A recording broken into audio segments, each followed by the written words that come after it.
Fallout 4's survival mode is one of the most oppressive and frustrating difficulty settings in any video game. So of course, I chose to make it even worse. We will be completing the main quest line on survival with only our fists. No weapons, no power armor, no companions. Why am I doing this? Stick to the roads. Now let's meet the man who will be fisting his way through the Commonwealth. Quimbly Gimbal. A man who once had it all. Beautiful wife, newborn baby, indentured robotic servant. The trajectory of his life was forever altered after a visit from a corrupt door-to-door refrigerator salesman left him trapped, helplessly watching the abduction of his son and the destruction of his newly purchased refrigerator. The worst part of all? There's no refunds. On our own and with our cool-ass backstory established, we stomp a few bugs before exiting into what we initially assume is modern-day Philadelphia, but quickly learn is actually Boston roughly 5 years from now. Our old neighborhood is still here, nearly untouched. Even the pile of rusted metal my son used to play on, there's just one thing missing. On survival difficulty, the only way to save the game is by sleeping in a bed. However, not all beds are created equal. Sleeping bags will only allow you to sleep 3 hours at a time, and dirty mattresses will only allow you to sleep up to 5 hours. Without a proper night's rest, we'll start to get stacking debuffs. After crafting our first bed, we're hit with the realization that we can only craft dirty mattresses, which makes sense. I mean, look at this thing. I wouldn't sleep on that. But let me just go ahead and break this fourth wall real quick. This is supposed to be a clean mattress. Any bed that isn't lying on the floor is supposed to be clean. What I didn't know until editing this video is that there's a somewhat common glitch that makes every mattress a dirty mattress. I did this entire run without being able to get rid of this fucking icon. I punched my way through the Commonwealth as the world's sleepiest man just because I didn't want to Google anything. Now that we're as well rested as we're ever going to get, we need to turn our attention to another wonderful survival mechanic, hunger and thirst. Just like fatigue, we'll be hit with stacking debuffs if we don't eat or drink enough. Water is easy. We can quench our thirst with spicy water from any stagnant pond we find, but for food we'll need to venture down into the nearby town. When we arrive, there's already a gang shooting in progress, and having joined up while in an Imperial prison, we decide to get involved. Well, that's annoying. For attempt number 2, we lock in a save in a rat-infested house on the edge of town, and this time we decide to be a little smarter with our approach. Instead of taking the raiders head-on, we can climb to the top of the church next door and hop over to the roof of the museum, letting us get the jump on the raiders inside and clear it from the top down. Sturgis and Preston inform us of the power armor and minigun on the roof, but little do they know we hate ourselves too much to make it this easy, despite how much it calls to us. The heart, Osborne. First, we attack his heart. Carefully inching our way back down off the roof, we're able to pick off a few raiders, but the remaining enemies are too closely packed for us to safely get into melee range. I've got a plan for this. The enemy of my enemy is my friend, and the enemy of this guy is anything that moves. Now that the raiders are dead, all that's left for us is to take care of the 3,000-pound lizard that'll instantly tear us in half if it gets within range. Luckily, both Lizards and Bethesda developers haven't quite mastered the whole square peg round hole thing, so we can just wait here while Preston misses 75% of his shots on this massive still target. That's alright. Take your time, buddy. With the coast clear, the Minutemen decide to join us back in Sanctuary. Since we're limiting ourselves to no followers, this is the last time for a while we'll have allies helping us fight. So before we continue on alone, we're going to farm some levels. Building anything in a settlement provides a small amount of experience, and when a settlement is first claimed, all of the items in the area can be scrapped for resources. This means we can transform all of this junk into the utilities necessary for a thriving settlement. This water pump? That's a brand new shelf. This workbench? 5 new shelves. Who needs all these trees when this community is suffering from a critical lack of shelving? Now, Quimbly, I hear you say, these people can't subsist on shelves. They need crops and beds. And to that I say, fuck them. Here's the build breakdown. In a game balanced around firearms and literal nuke launchers, a punch does approximately 0.5 damage. We need to scale this as much as possible. The ninja perk increases the sneak attack bonus of melee attacks to 10 times normal damage. However, Fallout being the magnificent game that it is, unarmed doesn't actually count as melee and won't get a damage bonus from this perk.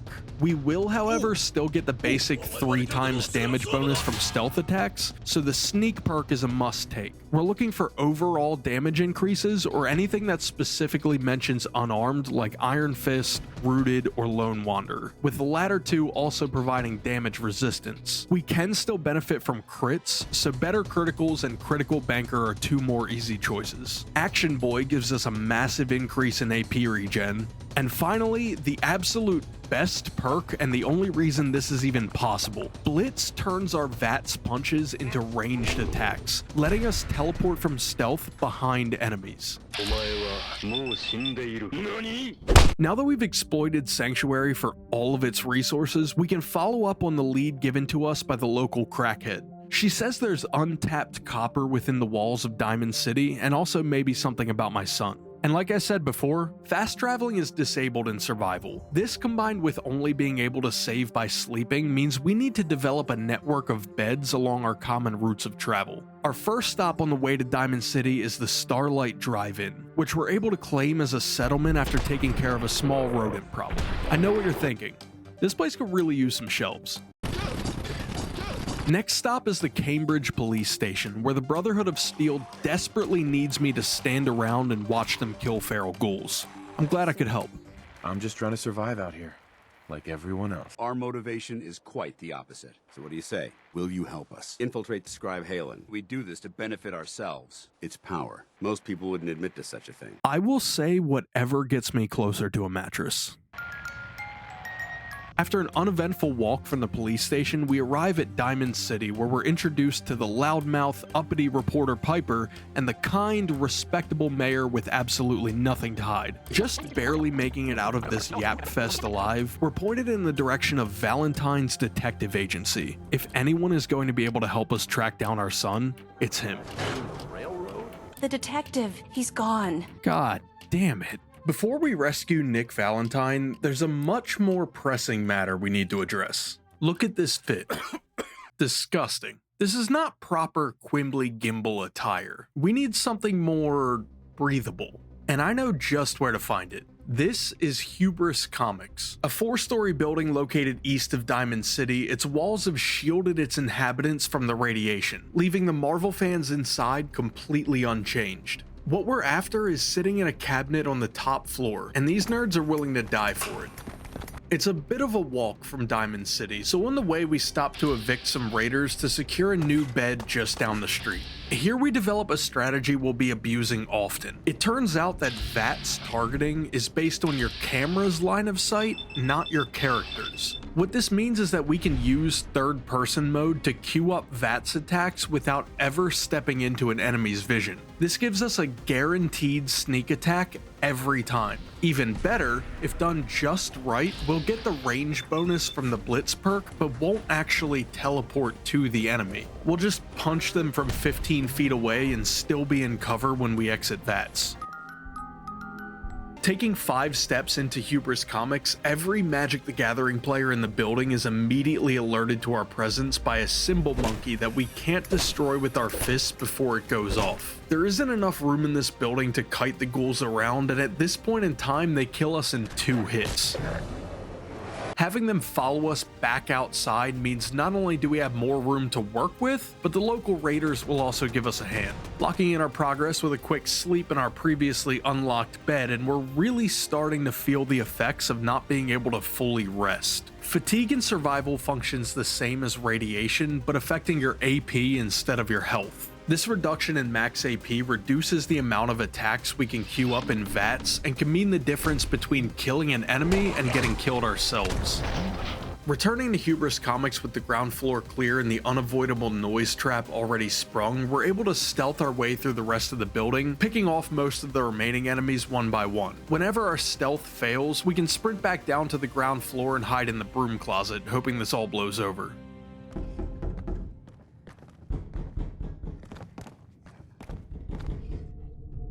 The top floor is home to the King Weeb, a man who has consumed so much anime that it's turned him fluorescent. We can't take this fight, but we can use a stealth boy to slip past, grab our cosplay, and exit via the roof.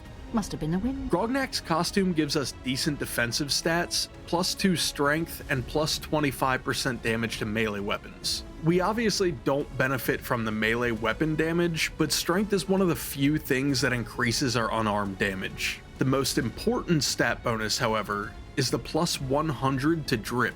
Now this is gear befitting a man of Quimbly's stature. The last bit of preparation we need to do before rescuing Nick is a complete refresh at Diamond City. First up is a stop by the local doctor to cure our radiation along with the rickets and scurvy we've contracted from the alleyway sleeping bags. Then we become the first person ever to use the mechanic to rent a room at the local hotel. I see you down in the comments typing some shit like, actually, I have rented a room before. No, the fuck you haven't. You bought home plate like everyone else. Scroll back up here. Actually, scroll back down. Hit the sub button. All right, now get back up here. Nick Valentine is being held hostage by a group of 1940s gangsters that have one thing we don't. Guns. But we possess something that they lack. Object permanence. This critical skill is usually developed around 6 months of age, but I've already insulted Bethesda in the last 10 minutes, so I'm just gonna stop there. Each time our stealth is broken, we can run right back up to the entrance, crouch down in this corner, and it's like we were never even here. Once we're hidden again, we can use Blitz combined with third-person VATS to take out the triggermen with the sneak damage bonus. We don't kill them in one hit, so the trick here is to wait until their backs are turned. If done correctly, this lets us get multiple sneak attacks in a row on the same target. After the first room is clear, we find a bed to lock in our progress before heading downstairs. This area is much more densely packed with enemies, but again, they don't follow us very far, so as long as we don't get immediately gunned down, we can regain stealth and go for another kill. We can even get a little ballsy here since we just got a save. After clearing enough of the enemies, we're able to sprint to the end of the tunnel where we're greeted by the entrance to a vault and yet another sleeping bag. We are just swimming in beds right now. Inside the vault, we get a sick neck snap animation on a legendary triggerman, then retreat back outside to, oh fuck, this guy actually followed us. Deeper down in the vault, the enemies are much easier to lose, and worst case scenario, we're still able to walk all the way back outside to save. At least until we get to this drop down. No going back from here. After a few more triggermen, we break up a domestic dispute and rescue Nick. There's something off about this guy. I can't quite put my finger on it. Now that Nick's with us, we're pretty much on easy street and can let him take the lead from here, which is great considering we still haven't found a single bed inside this vault. Oh my god. Of course. With the enemies cleared, we can finally lay our heads on a pristine, spotless Vault-Tec mattress. Okay, I really should have suspected something was up at this point. Reaching the vault's exit, we're confronted by the head of the triggermen, and you'd think these guys would have beef with Nick. I mean, they had him locked in a cage. But as soon as the shooting starts, every single one of them aims straight for us. We tried getting the first hit. Didn't work. We tried hiding. That didn't work. We even tried our iconic Quimbly charm. That definitely didn't work. For this fight, we need to develop an entirely new, never-before-seen strategy. One that I've coined the, oop, let me just scooch on past you, technique. Here's how it's done. How much this is gonna set me back? I wouldn't be here if it weren't that. With that incredible display, we're out in the open and able to fall back into the shadows. Nick, take care of these guys for me. And without even the slightest hint of a thank you, Nick tells us to meet him back in Diamond City. Well, it all started when I bought a new refrigerator. Not many mercs can afford something that fancy. Yeah, I was doing pretty well for myself. What else can you tell me? Well, I saw someone take my son. Blah, blah, blah. What? Good question. Anything else you remember? Yeah, Blah, blah, blah. I'm just trying to answer your question. You're a freak. I saved your life. Yeah, I've heard it all before. You've got something to hide. I don't really understand what's going on here. You said you were looking for an infant, remember? Finally, based only on the description bald man with scars, Nick explains that he knows exactly who stole my son. A man named Kellogg, who coincidentally used to live right next door. We just need to stop by the mayor's office for the key. An errand boy from the Institute, maybe. Shut up. Hey, can I get that key? Man, I've been saying that. Returning to Nick, key in hand, he points out some of Frosted Flake's old possessions, which leads us into everyone's favorite type of quest.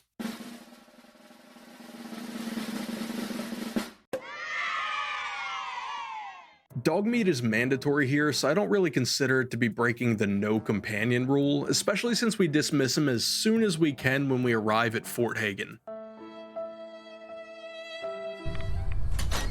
We get a bed right outside the entrance, which we're definitely going to need. This building is packed full of synths, and even worse, these fucking things. The synths can be seen as a sort of an endurance test. Sneak attack, run and reset stealth, repeat. And then every few kills lock in our progress with a sleep and pray to not wake up with any new diseases. These ceiling nipples are just bullshit. They're incredibly difficult to spot if we don't already know it's there, and we usually first learn it's there when it instantly kills us. The first one can't even be reached with unarmed, so our only option is to sneak past. Deeper in the fort, and it's starting to feel like this place was specifically designed to stop someone from doing exactly what we are trying to do. There's a turret at the end of every hallway, and at one point, one of them is just staring directly at our only path forward. To get past this, we need to take advantage of 3 mechanics. The first is that this type of turret will take a few second break from shooting between bursts. The second is that during the VAT sequence, we take roughly 90% less damage. And the third is that we can instantly cancel VATs at any time. So we queue up enough attacks to ensure we're in VATs for the initial burst. Then as soon as the turret stops firing, we cancel and run back into cover. We're still taking damage here, but we can heal. Turrets can't. This exact technique can be applied to pretty much any enemy, since everything either needs to reload or has some sort of cooldown animation. This is another reason why we need to keep our fatigue as low as possible. If we can't queue up enough attacks, VATs will end too early and we'll get shot in the face. A few more synths down and a new bed secured, we encounter what felt like it should have been the final boss. A ceiling turret at the end of a hallway, guarded by some synths for good measure. Here's the thing, just because it says hidden doesn't mean a sneak attack is guaranteed. And just because it says sneak attack doesn't mean it actually did extra damage. This entire section is slamming our face on a wall until eventually the stars align and we get a real sneak attack, and then get gunned down by the next turret right around the corner. The death counter is at like 300 by this point. With our blood pressure now reaching dangerous levels, we're finally able to confront Lucky Charms. Allow me to paint the scene. We're surrounded, locked in dialogue, and as soon as it ends, Cocoa Puffs and his synths are going to light us up. So, we leave. In 100 years, when I finally... Retreating back to the last bed we found to save our progress, and most importantly, beginning this fight from stealth. Corn Pop's gun kills us in 2 hits, but it's basically 1 since the first hit always cripples. As much as I want to hype this fight up, it's actually pretty easily won with a combination of all the strategies we've developed so far. We can draw him out of the room with a single punch, canceling VATs as soon as it lands and sprinting out of the room while he's recoiling from getting hit. It takes a few deaths, but doing this, we slowly lead him back through the compound, getting some chip damage in along the way. Once he follows us to a hallway, we re-stealth, wait for him to turn his back, and land as many sneak attacks as possible, just barely finishing him off with the last hit. With Raisin Bran defeated, we head back to Diamond City to tell Nick what we've learned.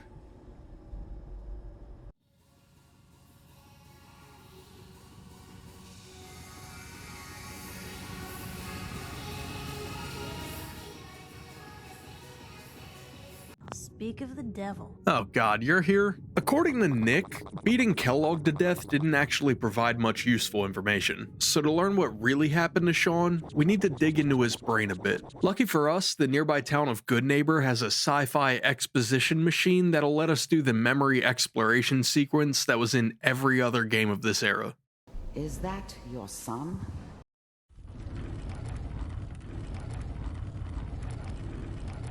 Here we find out Kellogg was a mercenary for the Institute. He gave them Sean and was currently tasked with tracking down a scientist named Virgil who defected. Finding Virgil ourselves is our only way to gain access to the Institute. After the endless onslaught of enemies we had to face in order to get to Kellogg, getting to Virgil should be a welcome change of pace. Just a peaceful hike south. Along the way, we're even able to talk a new settlement into joining our cause. Alright, says here we just have to cross something called the Glowing Sea. After traversing the wasteland for the last couple days, that actually sounds kind of nice. Oh, fuck. Oh shit, what even is that? Alright, you guys aren't even in this game.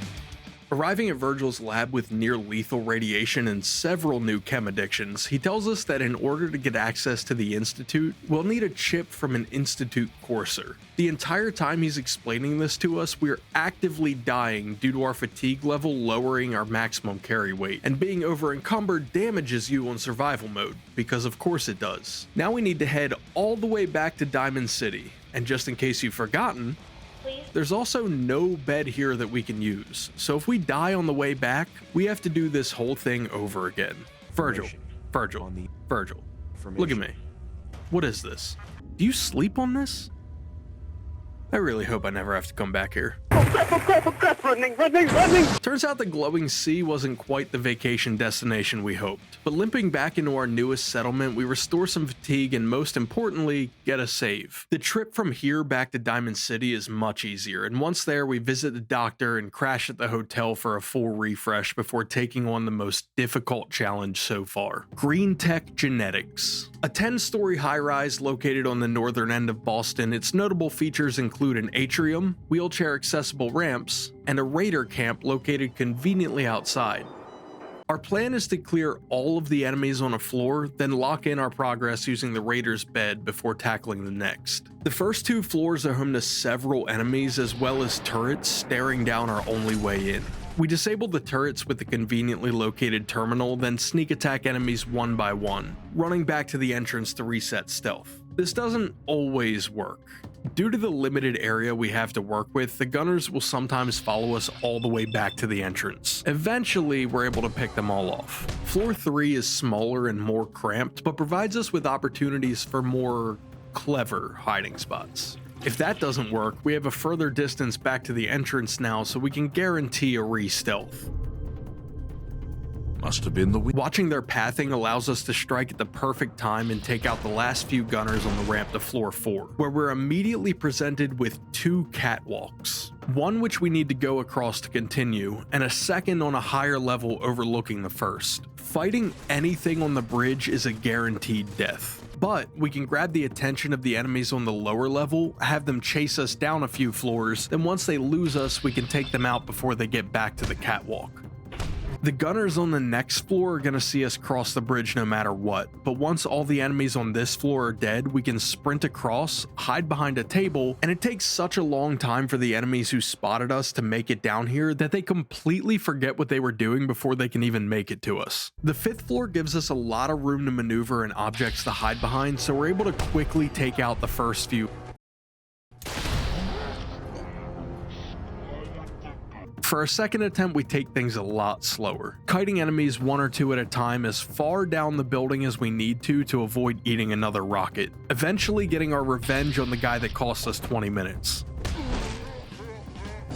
We're definitely going back to the raider camp for a save after that one. I've gotta try it, right? Invisible wall.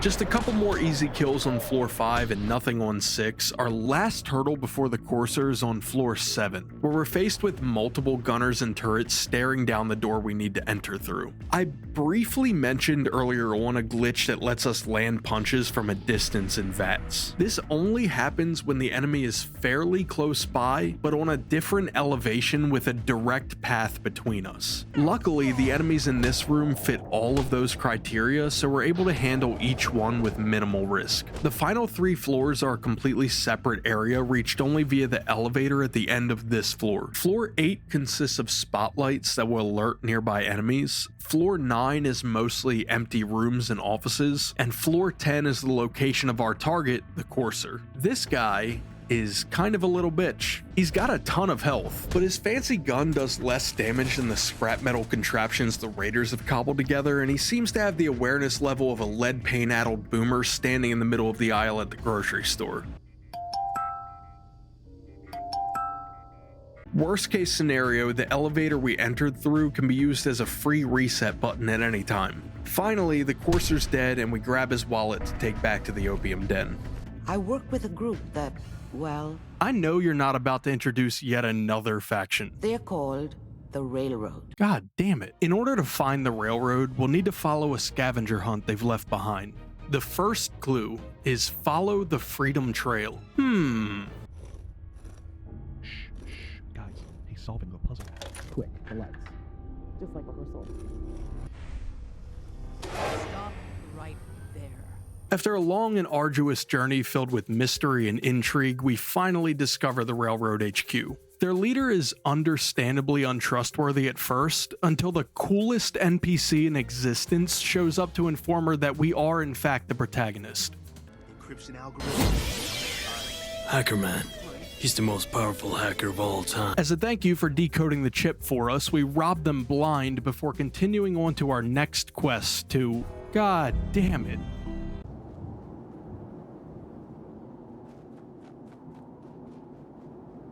With the teleporter schematics in hand, we now need to make the decision of which faction to side with. The Brotherhood of Steel and the Railroad both have a mandatory quest that would require us to use a mounted turret, so they're a no-go. We're left with a choice between the Minutemen and the Institute. There's a lot of obvious gameplay reasons to pick the Minutemen here, but above all, the decision hinges on the fact that I don't think Quimbly would side with Skynet.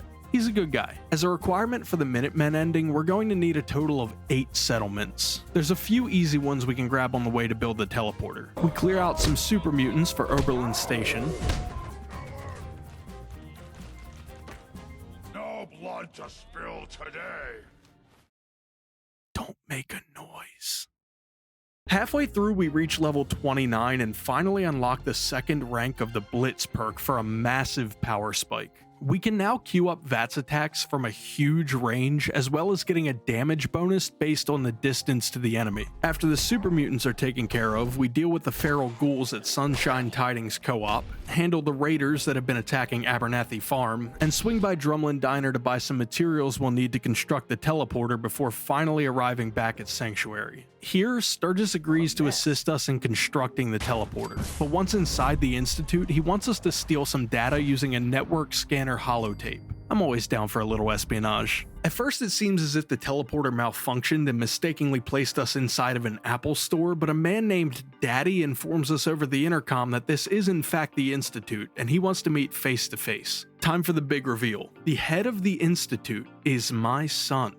I cannot wait to flex on the other dads at parent-teacher night. Oh, little Billy's learning piano, is he? Well, my son runs the Terminator death cult. A paternity test is definitely not required here. It's apparent he's inherited Quimbly's one charisma as he tries to sell us on the Institute while sounding as evil as possible. Yeah, not falling for it. We grab the data Sturgis needs and leave the Institute to head back to Sanctuary. The Minutemen aren't nearly the group they used to be, but after recruiting a few settlements, we're starting to regain some of that old power. The next step in rebuilding our forces is to retake the former Minutemen HQ, the castle. This is the point where Fallout 4 decided to completely shit the bed. Until now, bugs were silly Bethesda-isms, or at worst, a cheap death.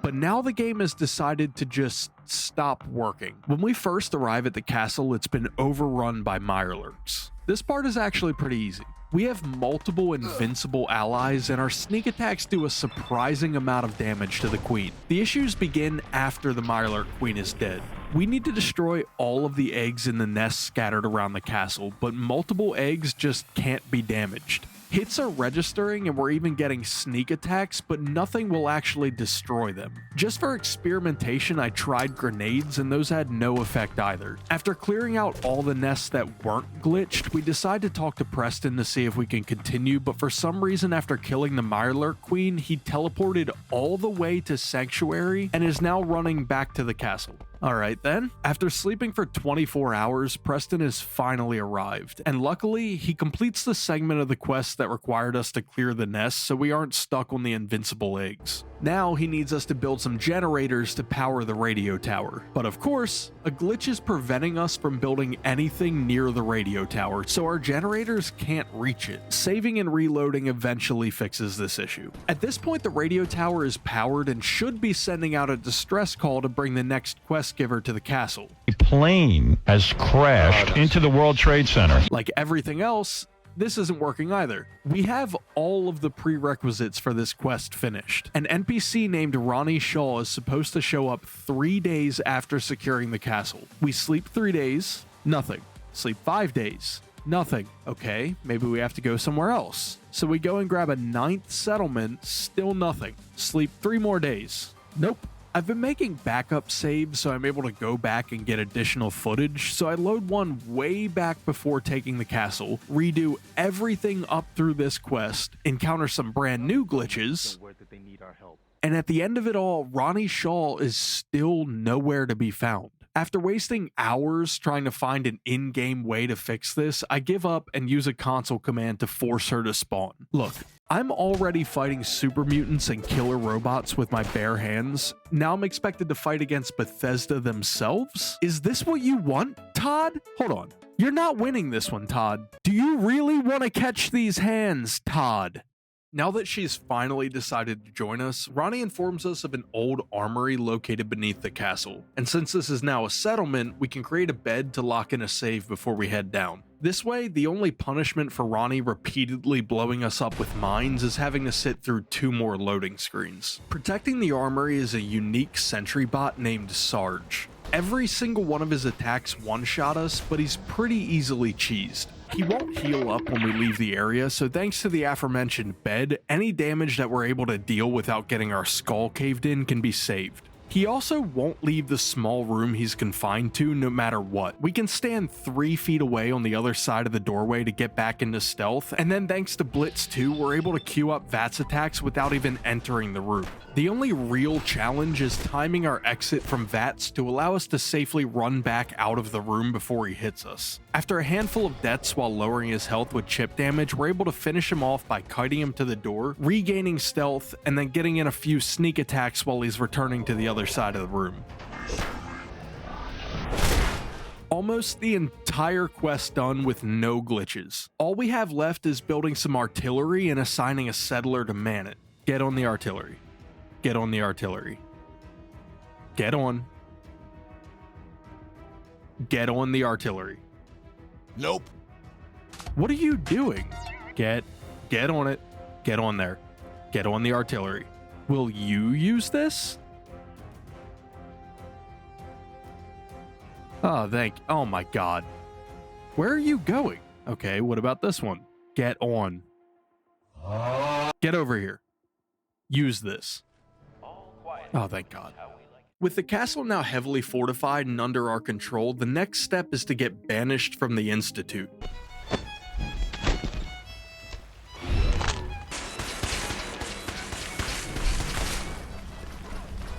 Did you think I wouldn't know you've betrayed me? You can't tell me what to do. You're not my dad. You're my son.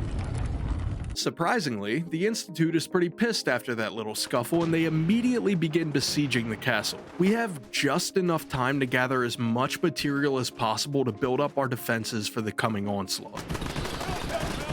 Earlier on, we had an entire quest devoted to taking down a single Institute courser, and now we're facing dozens at once. But on our side, we had the single most powerful thing in any Bethesda game. Essential NPCs. They're morons, don't get me wrong. If we're lucky, they land a single shot before getting knocked back down. But as long as we stay alive, we literally cannot lose. Eventually, these guys will deal with the attackers. Now, how do we make sure we're completely safe and no wandering courser finds us? Well, this is the castle. It's still a settlement, so we Fortnite our way up the walls, find a cozy looking room, barricade the door, and while World War III is going on outside, we can focus on really making this place feel like home. Alright, bathroom can go here. I guess this can be my home office. Pantry. Will you people quiet down out there? Master bedroom here, obviously, but how many guest rooms do we need? Once the firing stops, we're able... Once the firing stops...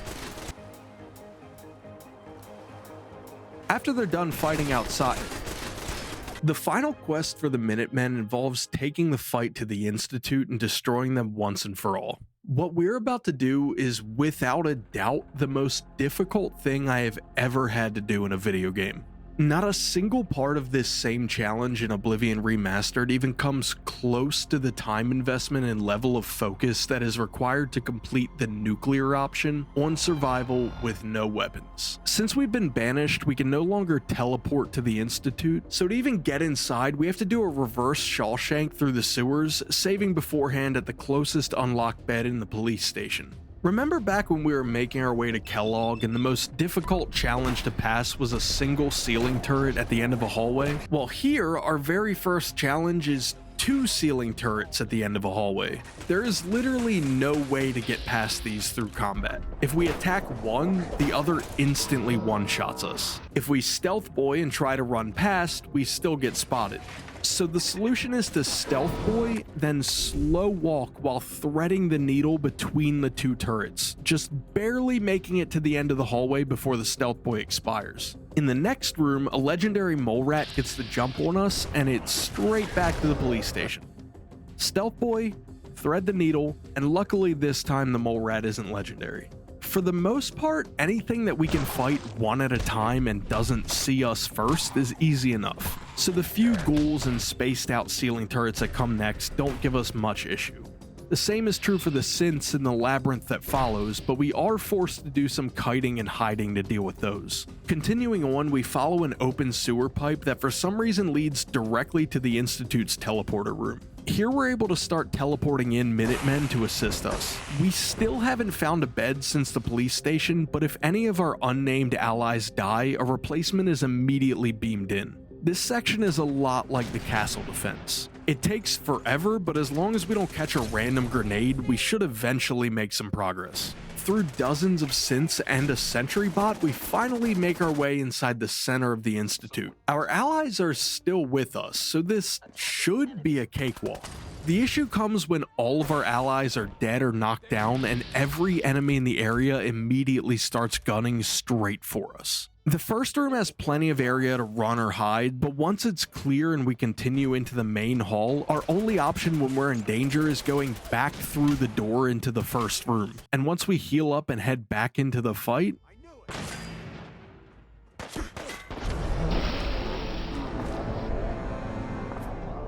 an hour and 20 minutes from the police station to where we just died was 80 minutes of carefully crawling our way through this gauntlet, and just like that, it's gone.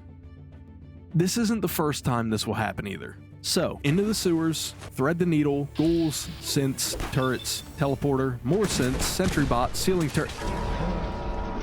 Sewers, thread the needle, ghouls, synths, turrets, teleporter, more synths, sentry bot, gorilla?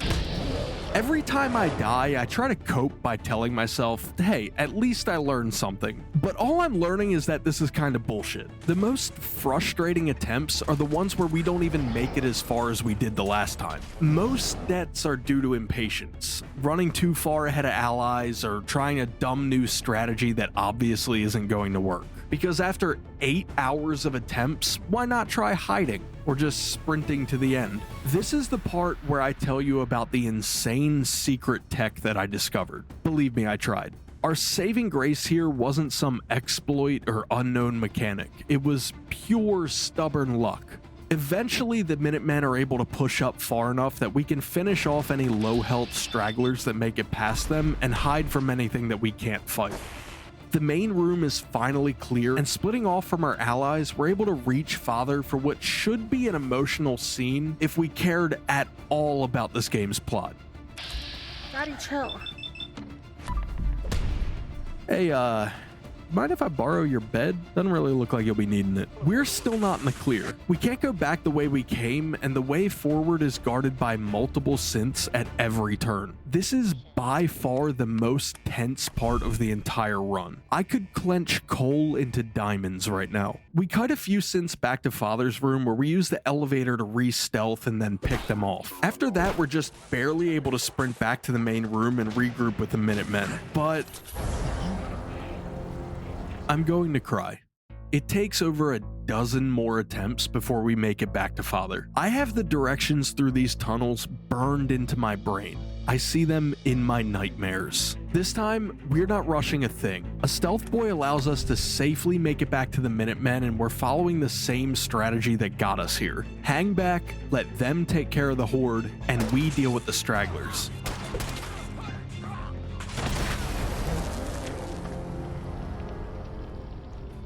I nearly gave up here. I debated scrapping this video entirely and just picking a new game, but something in me said one more attempt. Police station, sewers, thread the needle, ghouls, synths, turrets, teleporter, synths, sentry bot, synths, synths, synths, Father, one by one thinning out the number of synths before meeting back up with the Minutemen and allowing them to take the charge as much as possible. Our patient approach has kept us alive, but at a cost. We haven't slept for the equivalent of several in-game days. We're exhausted, we can't sprint, we can't regain AP, we can't do much of anything really. It's obvious we won't make it much longer, so we push forward. There's no way. As if we're being rewarded for our perseverance, the game allows us to sleep despite the enemies outside the room only a few feet away. We are so back.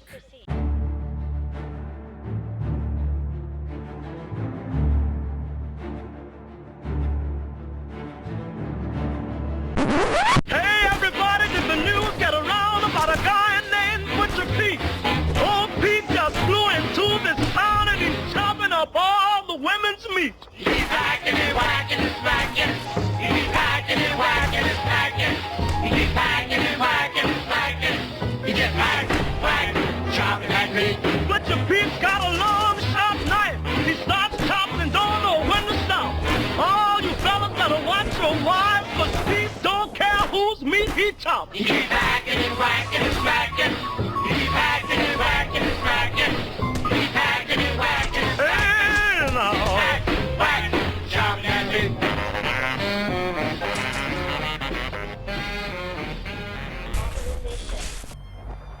This is it.